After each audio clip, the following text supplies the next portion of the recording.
isang boy, nag-aaral po ako ng mula versus Sino, Alex, at yung Alex na po, sa isang pagkita na rin mo sa Diyos sa pagkakas. Kaya yung Pastor, nag-aaral po ako ng Magandang araw, Pasigenyo. Kasalukuyan ay nandito tayo sa Barangay Palatio kung saan isinasagawa ang selebrasyon ng AKAP PWD Association Incorporated ng nasabing barangay ng kanilang ika-9 na anibersaryo. At kasalukuyan ay kasama din nila dito ang St. Gerard Construction Charity Foundation Incorporated dahil ang nasabing foundation ay nagpahatid ng tulong at suporta sa AKAP Barangay Palatio. Kabilang dyan sa kanilang mga inihati dito ay ang 200 na grocery packs. Meron din silang matatanggap ng mga medical kits at karagdagan pa dito ay kaisa sila sa mga raffle na isasagawa nga ng nasabing samahan. Kanina isinagawa yung medical mission sa Barangay Santo Tomas at pagkatapos doon ay dumiretso naman dito ang grupo ng SGC Charity. Nandyan ang former city councilor na si Attorney Ian Sia. Kasalukuyan naman na nagbibigay ng mensahe si Rex Valderrama, ang anak ni Councilor Reggie Valderrama. Nagbigay na rin ng mensahe kanina si Cap Ron Angeles, ang former kapitan ng Barangay San Jose. Samantalang nakita rin natin na kasalukuyang nandito si Kapitan Richie Pua, ang former kapitan ng Barangay Bambang na si J.R. Samson. Samantalang sinalubong naman sila dito, yung pagdating ng grupo, sinalubong ng kapitan ng Barangay Palatio na si Bobo Guevara, kasama yung iba sa kanilang mga barangay council. Susubukan lang natin na humingi ng panayam sa isa sa mga opisyal at miyembro na din ng PWD Association, yung AKAP Barangay Palatio. Magandang araw po, ma'am. Morning po, ma'am. Pangalan, ako na po hawak. Pangalan po. Ako po si Christy de la Cruz, ang treasurer ng Palatio, Barangay Palatio, AKAP. So ngayon po ang ating AKAP Palatio, nagsiselebrate po. Ano pong pinagdiriwang natin? Bali, ngayon po 9th anniversary namin. So every year po ito nagaganap. Nagtitipon-tipon ang more or less nasa 300 plus na mga PWD. Pero ang count namin, head count namin is 900 po. Yung registered sa amin is nasa 659. May kombinasyon na ng mga bata? Yes po. So, lahat ng mga disabilities, merong mga cerebral palsy, iba-ibang cases po siya. Meron tayong mga raffle na gagawin. Ano ba po yung ating mga gagawin sa activity? Ngayon po, meron din tayo mga contest. Katulad recently, kanina na meron kaming singing contest, may mga nag-games na rin po tayo. So, lahat po ito hanggang mamaya, dire-diretso siya. Ang final namin, meron siyang basketball for the PWD. At ngayon po, ang SGC Charity Foundation na isa po at sumuporta sa inyo. Yes po, yes po. Ano po yung ating natanggap sa kanila? Meron din kaming mga parapol na natanggap sa kanila. Mga, more or less, merong cash, kaya merong mga parang mga items na binibigay nila. Tawag mag grocery tax po. Meron din pong grocery para po sa kanila. So, napakasaya ng araw na ito. Sana every year ay patuloy namin magaganapin. Ano po yung masasabi nyo na ang SGC ay nakahatid na po ng suporta sa inyong samahan? Masyadong maganda kasi this year eh. Marami kaming supporters, maraming tumutulong sa amin. Gusto nyo po ba silang pasalamatan? Yes, from PWD officers, Palatio, AKAP, nagpapasalamat kami sa inyo sa tulong na sana lahat ito ay tuloy-tuloy nating gawin. Wag lang for this year, kundi continuous kasi napakaraming mga PWD na umaasa na ma-improve, matulungan sila, and ma-expose. Yun lang. For the last time, thank you rin po sa inyo kasi sa lahat para God bless us and yun lang. Thank you sa araw na ito. Okay po, happy anniversary sa naman. Yes po, thank you so much lahat po. Yes po, God bless.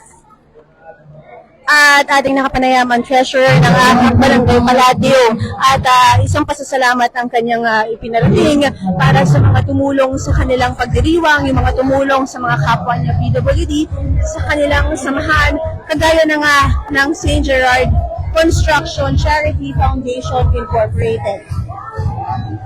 Makikita na kasalukuyan ay nagpaparaffle ang SGC para dito sa mga nandito ngayon, yung mga dumalo sa selebrasyon. Nagkaroon na rin sila ng iba't ibang aktibidad kanina at ipinarating na rin ng treasurer ng AKAP Palatio ang kanyang kahilingan na sana nga masuportahan ang mga PWD.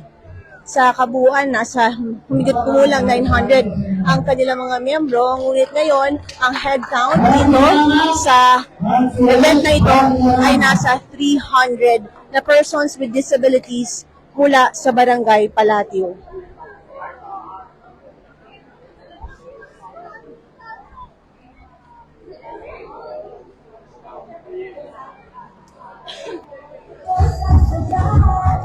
Muli, itong aktibidad na ito ay ang pagdiriwang ng AKAP PWD Association Incorporated.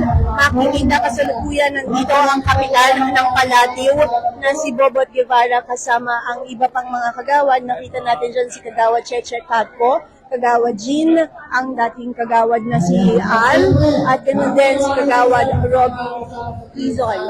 Nagbigay din ng mensahe kanina ang kapitan ng Barangay Kalawaan na si Jess Gaviola at ang former Vice Mayor ng Pasig na si Leo Caruncio Bernardo. At naging number 1 sa Distrito 1 lungsod na Pasig. Barangay Palatio, Palakpakan po natin. Attorney Ayan Sila.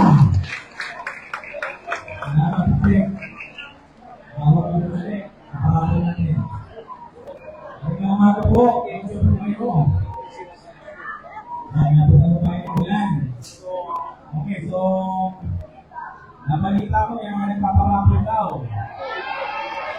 So, gusto niyo ba ulit ng ano? Okay. Sige o, magpaparapol po tayo. 500. At susubukan natin makapanayam ang kapitan ng Barangay Palatio na si Bobot Guevara. Kaya ng aking binanggit kanina, nandito siya at sinalubong ang pagdating ng mga grupo ng SGC. Sa ano ba to? iNews, Bravo, Vlog ng Pasig, ano pa ba?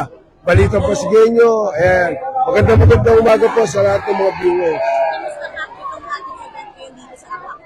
Ayun, kanina po nagsimula yan. Bandang mga mag-alas 9, nandiyan na yung mga PWD natin para po ihanda ang kanilang anniversary, 9th year anniversary. At yan naman po ay suportado ng ating barangay. Lahat ng activity na ginagawa po nila ay nagkakaroon po ng coordination sa atin para po sa isang mas maayos na pagdiriwang ng kanilang anniversary. Oo, andyan, nakita nyo naman. Yung pagkain, bawat attendees po, meron po dyan. Bawat attendees po, meron din grocery, food pack, meron din medical kit. So, very blessed po ang ating PWD po ngayon sapagkat meron tayong Ate Sara, ang St. Gerald Foundation na handang tumulong po sa iba't ibang sektor dito sa atin sa Barangay Palatio. Meron po kayong mensahe naman para sa ating mga responsibility sa Palatio? Ayan, ang mensahe natin dyan, siyempre, hindi natin dapat gawin balakid ang pagiging person with disability. Bagkus yung ating yung ating kapansanan ay gawin nating inspirasyon para maging maayos, maging matagumpay ang karir na tinatahak natin.